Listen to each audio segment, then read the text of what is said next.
In 1992, my heart broke and I felt sick to my stomach as I witnessed a child being torn away from her mother due to an arcane law that stated the non-biological mother in a lesbian relationship had no parental rights if the couple split up.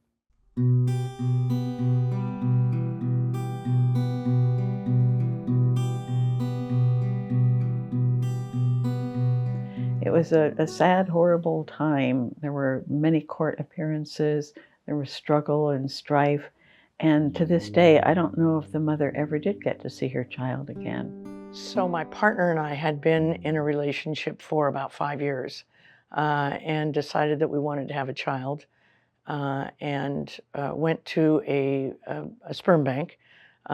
We brought the sperm home and inseminated it ourselves. We actually had a midwife help us with that project, but it was done at home. Our daughter was born then, and we were really thrilled and happy, and for about another 5 years, 4 years actually. And then the relationship started to get challenged. And and I have a part in it, she has a part in it. It was just one of those things that probably would have been helped if we'd have gone to a marriage counselor, but didn't, and it reached a point of no return. We knew at that time that lesbian relationships weren't recognized in the court. So we went to an attorney, we had a contract drawn up so that if anything should happen to my partner, who actually we got pregnant, if anything happened to her, that her family would not be able to step in and take away from me. And as a result, we thought we were protected. The agreement contemplated that their relationship may end, and if it did end, what they would do in terms of dispute resolution, which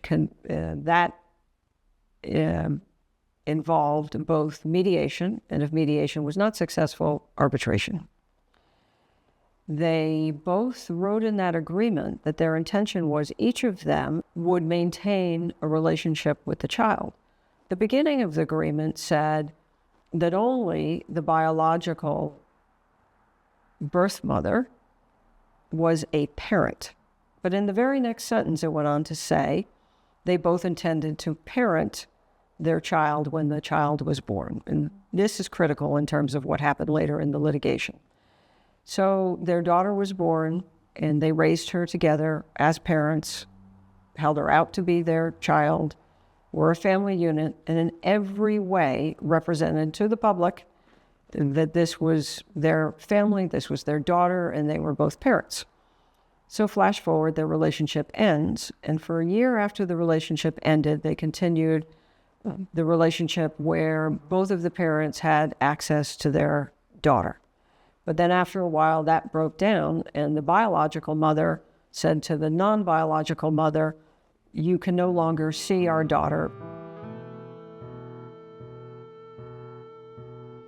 unless you were considered a biological or a natural parent," whatever that's supposed to mean, by the way. You didn't have any legal relationship to the child. And back then, this was before you could become a registered domestic partner, and it was before you could adopt a child, and it was certainly before lesbian and gay marriage.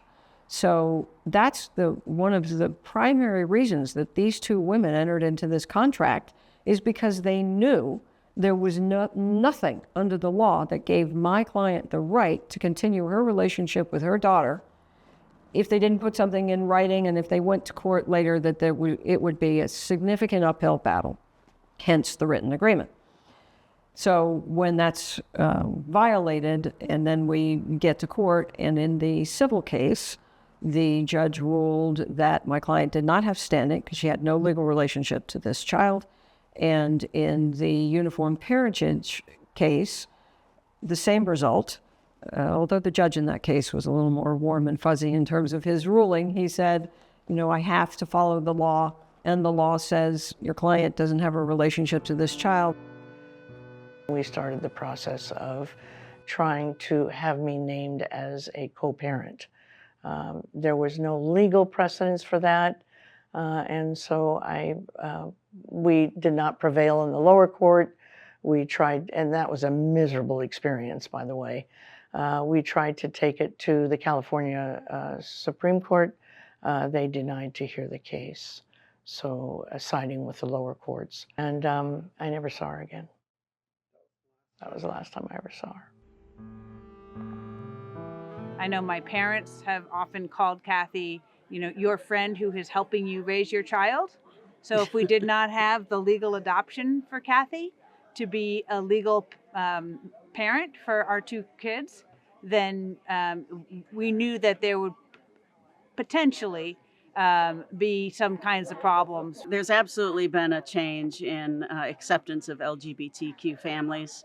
And I think that we are somewhat spoiled here in California, in the Bay Area, where we can mesh easily into the crowd of other families. We're part of a parenting group. And there's at least 10, 12 families over the years. We've been meeting since our 24-year-olds were 6 months old. And we are the only LGBT family, and everyone else, is a heterosexual couple or a single parent household.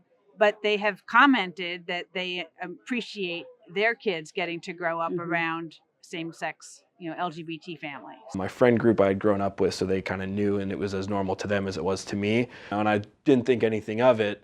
And then I kind of got older and started kind of realizing that a lot of those kids, maybe I was the only one that they knew that was like that. I'm his bio mother, but he's always had two mothers. So Laura, my partner at the time and wife, although we couldn't legally be married, would adopt my son. And it was very clear from the very beginning that Laura and I were the primary parents and were to be the primary parents.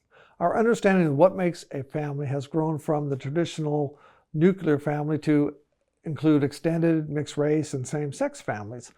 As society continues to evolve, the inequities of our legal system to protect all families becomes obvious. Most people, even members of the LGBT community, don't realize how recently the laws surrounding our parental rights were enacted. My son Ben was born in 1997, and we completed the adoption process for Laura as a second mom in 1998, and we were able to officially adopt him and become a family then. We already were a family, but we were blessed by the state of California.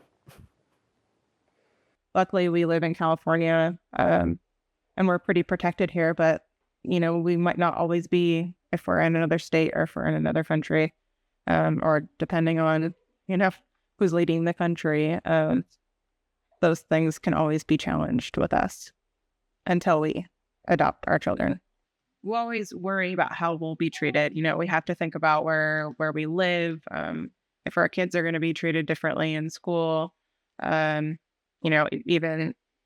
with health, if people are just going to recognize that we're both the parent. It's always a worry of ours, but luckily up until this point, we've been treated pretty well so far. But that's why adopting, each of the non-bio children is important to us.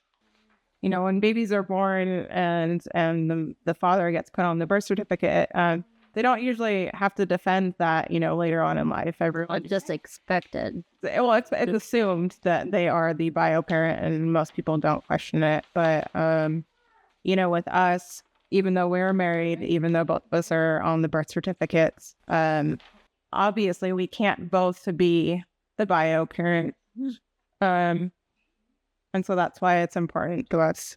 Specifically about adoption rights, it took a lot on our part just to do what we needed to do to adopt Ben. Some families wouldn't be privileged enough to do it. It's expensive to have a home study. It costs money.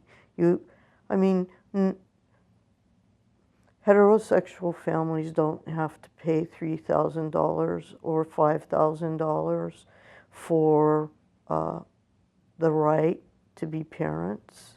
We just appreciate everyone that came before us, so we could just feel normal and get to even be able to create our family. That's also something that wasn't always a thing. Yeah,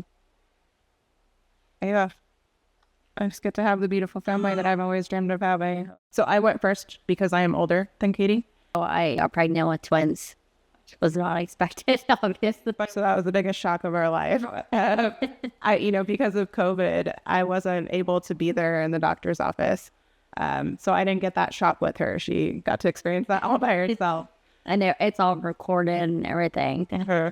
So she came home and she handed the ultrasound strip to me, and I immediately saw that it was twins and had some choice words. I didn't know, how we would handle it at first, but it's been such a blessing, and I couldn't imagine it any other way. We're both very family oriented. She is the youngest of 6 children.